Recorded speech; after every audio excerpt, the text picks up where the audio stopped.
চম্পাপুর গ্রামের এক কৃষক। সে কাজ করে এক ছোট কৃষি জমিতে। তিন বেলা দুমুঠো ভাতও জোটে না তার, বড়ই কষ্টে আসে সে। তো চলুন আজ আমরা সুমন এর গল্প শুনি।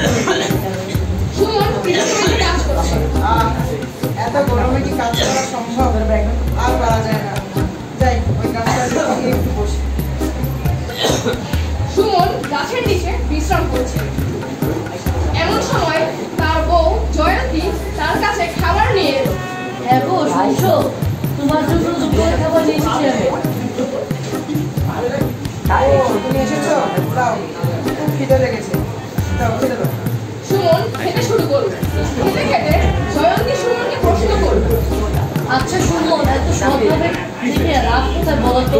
আমার তো খুবই গরিব, তাই বলছি কি এত সৎভাবে না টাকা রোজগার করে একটু অসৎভাবে টাকা রোজগার চিন্তা ভাবনা করো। খবরদার এমন কথা আর বলবে না। সৎভাবে চললে উপরওয়ালা অবশ্যই আমাদের কথা শুনবে।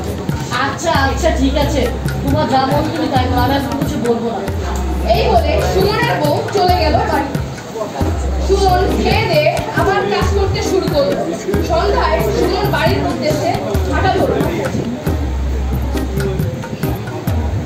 দৃশ্য 2। সুমন খেয়ে দিয়ে আবার কাজ করতে শুরু করলো। সন্ধ্যায় সুমন বাড়ির উদ্দেশ্যে হাঁটা ধরল। এই বলে সুমন রাস্তা ধরে হাঁটতে লাগলো। হঠাৎ তার সামনে দিয়ে হেঁটে গেল এক লোক। লোকটির পকেট থেকে পড়ে গেল তার স্বর্ণ ভর্তি থলে। আচ্ছা, এটা তো স্বর্ণভূত একটা চলে। এখন এটা কি করবো? ও ভাই, তুমি কোথায় গেলা? আরে তখন চলেও গেছে।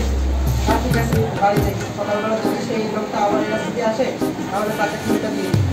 সুমন বাড়ি চলে গেল। বাড়ি গিয়ে সে ঘুম পড়বে। পরদিন সকাল। দৃশ্য 3।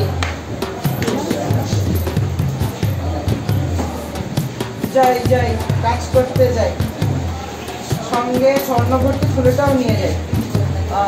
ও গো, আমি চলে গেলাম। রাস্তা দিয়ে হাঁটতে শুরু করলো সুমন। হঠাৎ হাঁটতে হাঁটতে দেখতে পেল লোকটি। আরে এখানেই তো পড়েছিল, কই গেল? আরে ভাই, তুমি কি করছো? তোমাকে দেখে তো চিন্তা মনে হচ্ছে কেন?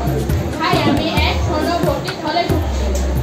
ও আচ্ছা, তুমি কি এই ফুলটার কথা বলছো? দেখো তো। আরে হ্যাঁ ভাই, এই থলিটাই খুঁজছি আমি। আপনি আপনার বড় উপকার করলেন, ধন্যবাদ। এর জন্য আমি আপনাকে পুরস্কৃত করতে চাই। এই নিন 100 টাকা। ও ধন্যবাদ ভাই। আচ্ছা তাহলে আমি আসি ভাই। আসুন ভাই। সুমন এর